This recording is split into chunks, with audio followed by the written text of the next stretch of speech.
Hello दोस्तों, जय माता दी and welcome back to our channel unboxing with Shilpa. आज हम बात करने वाले हैं फुल वैष्णो देवी ट्रिप की कि आपको वहाँ पे कैसे जाना चाहिए, क्या करना चाहिए, कौन सा बेस्ट वे है माँ वैष्णो देवी तक पहुँचने के लिए।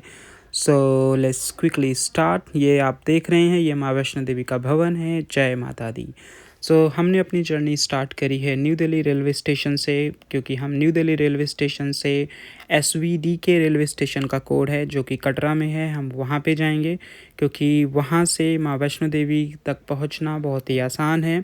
और आप जब भी कभी माँ वैष्णो देवी के लिए ट्रेन से आ रहे हैं तो आप हमेशा कोशिश करिए कि आप कटरा रेलवे स्टेशन पर ही आएँ, ना कि जम्मू तवी से, क्योंकि जम्मू तवी से फिर से आपको कटरा आना पड़ेगा और उसके लिए आपको टैक्सी या फिर बस का सहारा लेना पड़ेगा।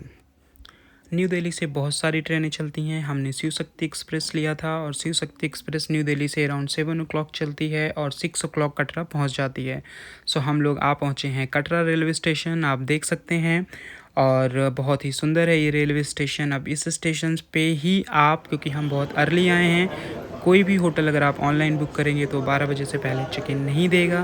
द बेस्ट वे इज़ कि इसी रेलवे स्टेशन से जब आप चेकआउट करेंगे, जैसे रेलवे स्टेशन से बाहर निकलेंगे, वहाँ पे जम्मू कश्मीर के खुद के टूर एंड ट्रेवल्स के लोग बैठे होते हैं, आप उनसे बात करिएगा।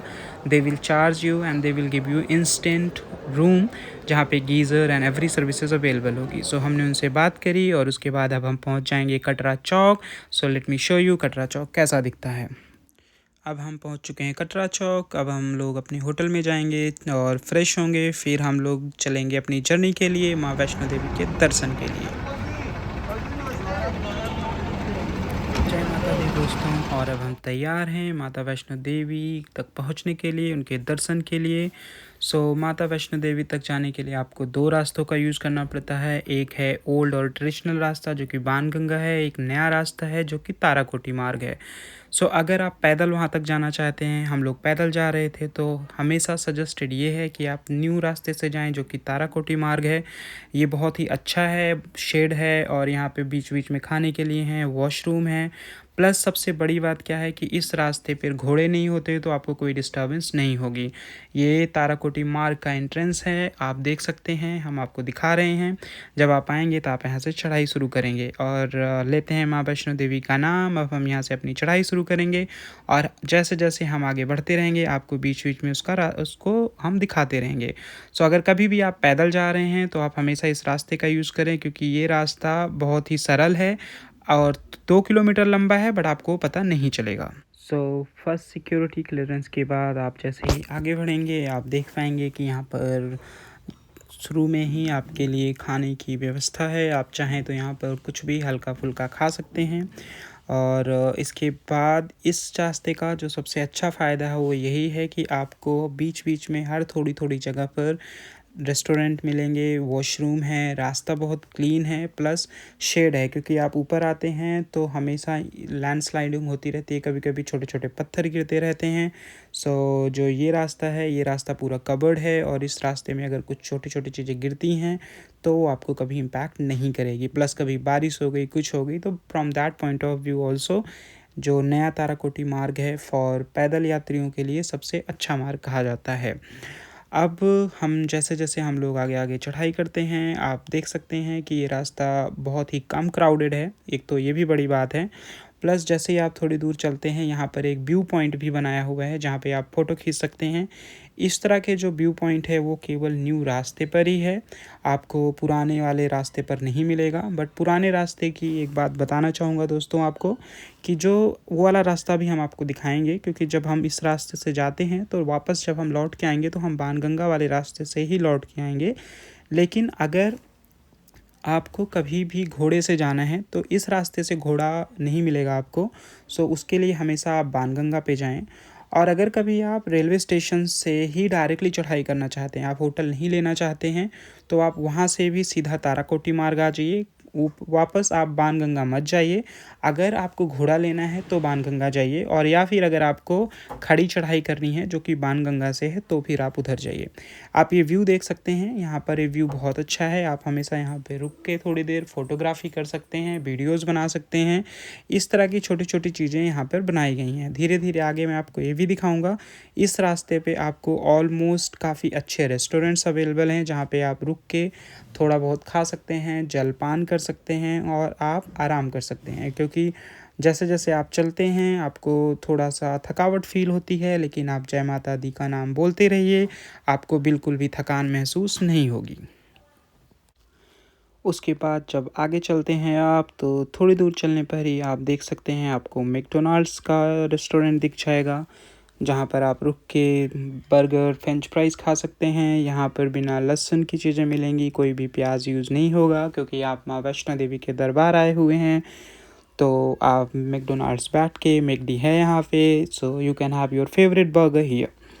अब जैसे ही आप थोड़ी थोड़ी दूर आगे चलते हैं, आप देख सकते हैं कि जब हम लोग विज़िट किए हुए थे तो हमने फरवरी में किया हुआ था, फरवरी लास्ट वीक, और उस समय वहाँ पर ठंडी थी तो हमने विंड चीटर कैरी किया हुआ था। जब हम चढ़ाई कर रहे थे तब ऑब्वियसली हमें गर्मी फील हो रहा था, लेकिन विंड चीटर हमने इसलिए भी कैरी किया हुआ था क्योंकि ये अंदाज़ा था जब रात होगी तो ठंड लगेगी, और वही हुआ था। हम आपको दिखाएंगे, रात में भी काफ़ी ठंड हो गई थी वहाँ पे।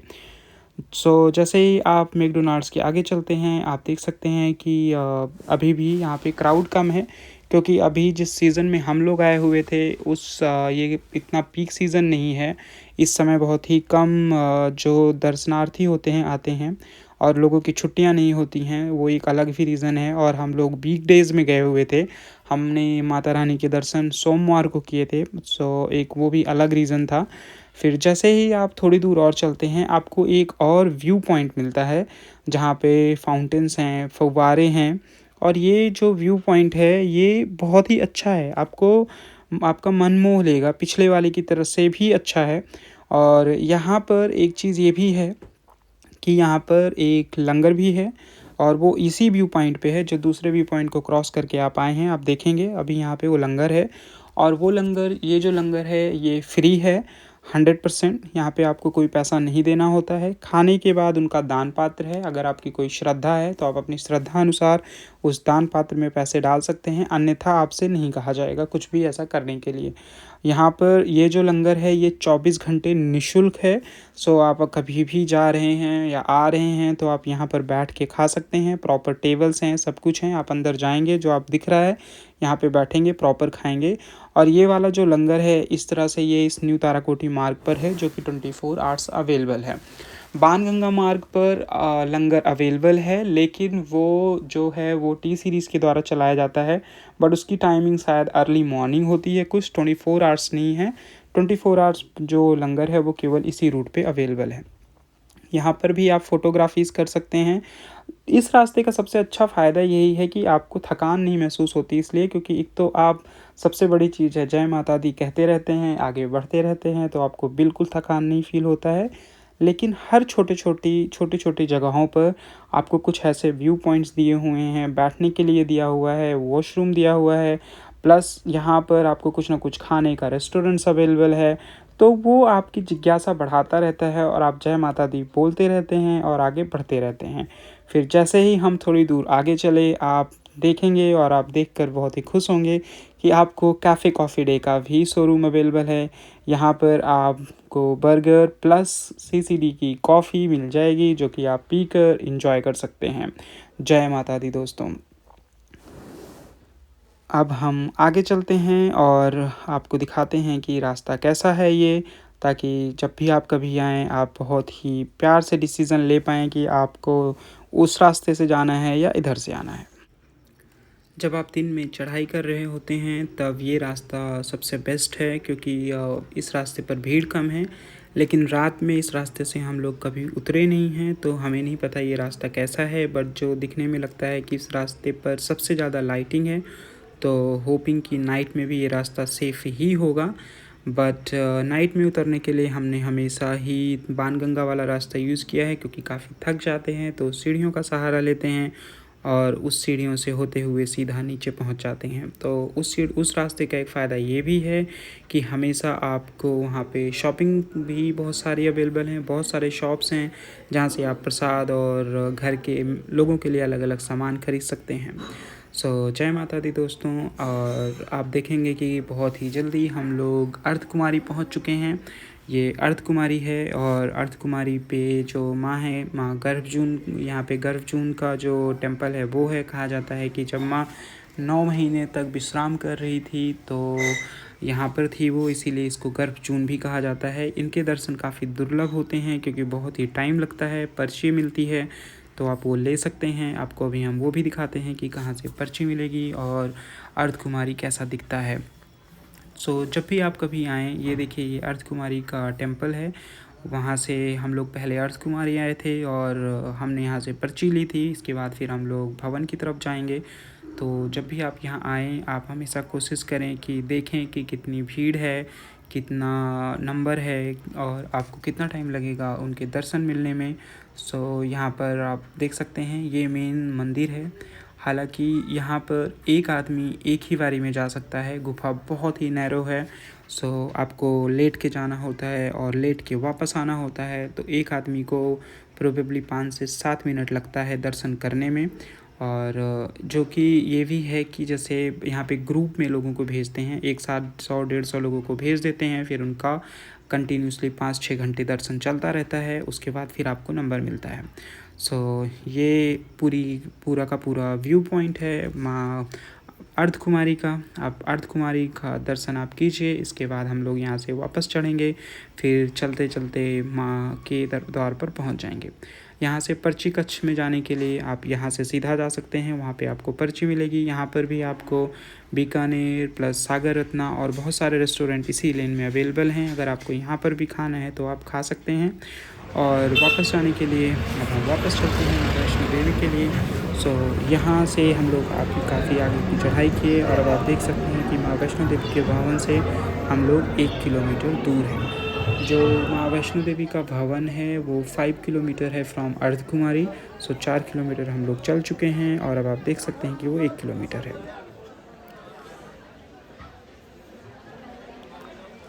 अब हम लोग आ पहुँचे हैं माँ वैष्णो देवी के मेन भवन पर। ये मेन मार्केट है यहाँ की। और अब यहाँ पर जब आप पहुँचते हैं तो मंदिर के अंदर आपको कोई भी सामान अलाउ नहीं है। आप कैश ले जा सकते हैं और बाकी का जो सामान है, मोबाइल, लेदर या फिर आपकी स्मार्ट वॉच, कोई भी ऐसी चीज़ जो इलेक्ट्रॉनिक की है, आपको लॉकर में रखना पड़ता है। इसके लिए कई सारे लॉकर अवेलेबल हैं यहाँ पे। आप किसी भी लॉकर में जाकर आप अपने सामान को रख दीजिए और उस चाबी को हमेशा अपने साथ कैरी कीजिए। कई बार ऐसा होता है कि जो आपको ताला और चाबी मिलती है वो अलग अलग नंबर की होती है। लाइक जैसे आपको ताला और चाबी लॉकर नंबर 428 की मिली है, बट आप रियलाइज़ करेंगे कि 428 लॉकर ऑलरेडी किसी ने ऑक्यूपाई किया हुआ है। तो आप किसी भी ओपन लॉकर में उस ताला चाबी को लगा के आप आगे बढ़ सकते हैं। और यहाँ पर कई जगह अगर आप थक गए हैं, रात में विश्राम करना चाहते हैं, तो फ्री अकोमोडेशंस भी अवेलेबल हैं, आप वो भी देख सकते हैं। जब आप यहाँ से जा रहे होते हैं तो आप प्रसाद भी ले सकते हैं। भेंट शॉप करके यहाँ पे दुकानें हैं जो कि प्रसाद देते हैं माता का। और प्रसाद की जो प्राइसिंग है वो 50 और 100 रुपये है। 50 रुपये में आपको नारियल नहीं मिलेगा और 100 रुपये वाले प्रसाद में आपको नारियल मिलेगा। आप लॉकर देख सकते हैं। जो सबसे नज़दीक लॉकर है वो लॉकर 2 और 3 है। उसके बाद कोई लॉकर अवेलेबल नहीं है। हमने यहाँ पे जो सामान रखा था अपना वो सबसे पास वाले लॉकर में रखा था, वो जाके नीचे मिलता है। उस लॉकर का सबसे अच्छा फ़ायदा ये है कि एकदम पास में है, दर्शन के बाद आपको लॉकर आराम से मिल जाएगा। जिस दिन हम आए हुए थे, माता रानी की कृपा अच्छी है कि उस दिन हम लोगों को बहुत ही कम भीड़ मिली थी और बहुत अच्छे से दर्शन हो गए थे। ये सबसे लास्ट पुलिस चेक पोस्ट है। अगर आप सामान लेते हैं, लाते हैं, बैग कैरी करते हैं तो आपको हर चेक पोस्ट से गुजरना पड़ता है। और अगर आप पैदल हैं, बिना किसी सामान के हैं, तो आप सीधा आगे बढ़ते रहिए। हम लोग लॉकर में गए, वहाँ पर अपना सामान हमने जमा कराया। उसके बाद माँ वैष्णो देवी के दर्शन के लिए हम लोग आगे बढ़े। जो माता वैष्णो देवी का दर्शन हुआ हमारा, वो बहुत अच्छे से हुआ। भीड़ कम थी और सबसे अच्छी बात ये थी कि जो हमें उनका दर्शन हुआ वो 2 गुफ़ा है, मतलब टोटल 3 गुफ़ा है। एक तो गुफ़ा बहुत रेयरली खुलती है, फिर उसके बाद एक पुरानी गुफ़ा है उससे हुआ, और एक बिल्कुल नई गुफ़ा है। सो क्राउड जब थोड़ा-सा कम होता है तो वो लोग जो सेकंड ओल्ड गुफ़ा है वो ओपन करते हैं, और अगर क्राउड बहुत होता है तो जो न्यूली गुफ़ा है वही ओपन होती है। जो सबसे न्यूली गुफ़ा है उसी से ही आपको जाना होता है, उसी से ही आपको आना होता है। जो सेकंड लार्जेस्ट है वो जाने का रास्ता अलग है, वहाँ से निकलने के लिए अलग है। और जो बिल्कुल ही गुफ़ा पुरानी है वो एक ही गुफ़ा है, बहुत पुरानी हो चुकी है, तो उससे दर्शन माँ के बहुत ही दुर्लभ हैं, बहुत ही कम दर्शन मिलते हैं उससे। जय माता दी दोस्तों।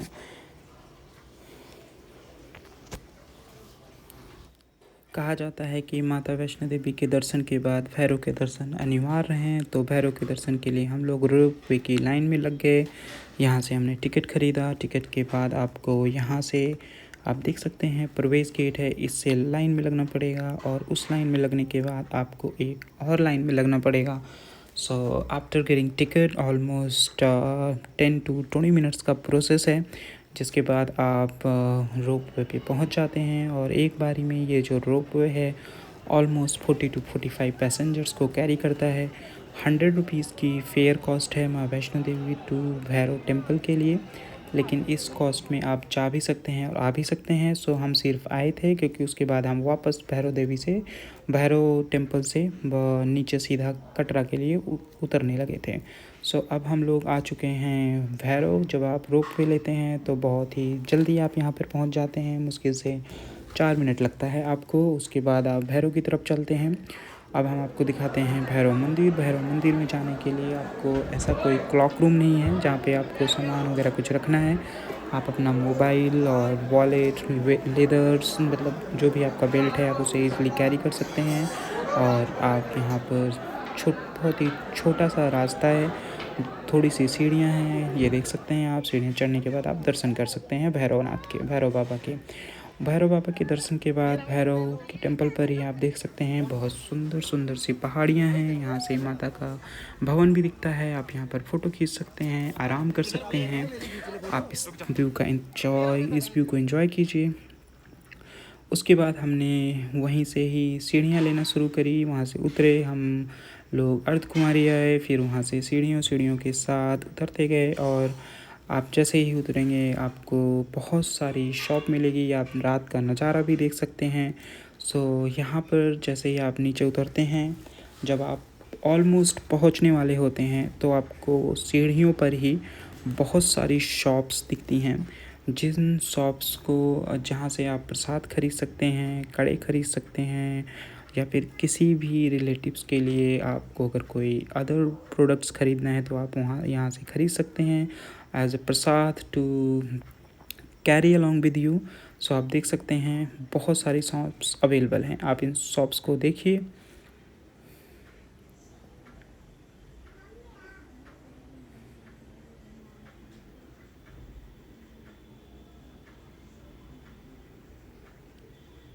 और जब आप रात में आते हैं तो इन शॉप्स में लाइटिंग इतनी ज़बरदस्त होती है कि बहुत ही अच्छा लगता है इनको देखते हुए। और बीच बीच में यहाँ पर आपको मसाज शॉप्स भी मिलेंगी, जहाँ पर आप 30 और कई बार 20 रुपए देकर आप 20 मिनट्स अपने पैरों को मसाज दे सकते हैं, just to have a better relax and all.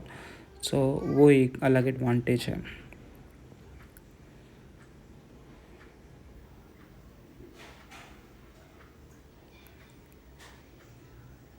जब आप सीढ़ियों से उतरते हैं तो थोड़ा सा कष्ट तो महसूस होता ही है, लेकिन माता रानी का नाम लेते रहेंगे तो कभी कोई तकलीफ़ नहीं होगी। अब हम आ चुके हैं चरण पादुका। ये सबसे पहला मंदिर पड़ता है जब आप बाणगंगा से यूज़ करके ऊपर जाते हैं, और इसके बाद हमें एक और सीढ़ियाँ लेनी हैं। उस सीढ़ियों के बाद हम सीधा पहुंच जाएंगे बाणगंगा चेक पोस्ट। सो अब आप देख सकते हैं हम लोग जो पहुंच चुके हैं बाणगंगा चेक पोस्ट, ये सबसे लास्ट है। और ध्यान रखिएगा दोस्तों, आपको हमेशा RFID टैग यहाँ पर सबमिट करना पड़ता है, और RFID टैग के बिना आपकी जर्नी भी जो है मान्य नहीं है। सो RFID टैग आप जब भी वैष्णो देवी ट्रिप के लिए जाएं ज़रूर लें। वो आपको Katra bus stand, railway station पे भी अवेलेबल है, अन्यथा आप जब ताराकोटी मार्ग पर जाएंगे तो वहाँ पर भी मिल जाएगा। ये था पूरा journey details. Thank you so much for watching our channel. जय माता दी दोस्तों, ध्यान रखें अपना। जय माता दी।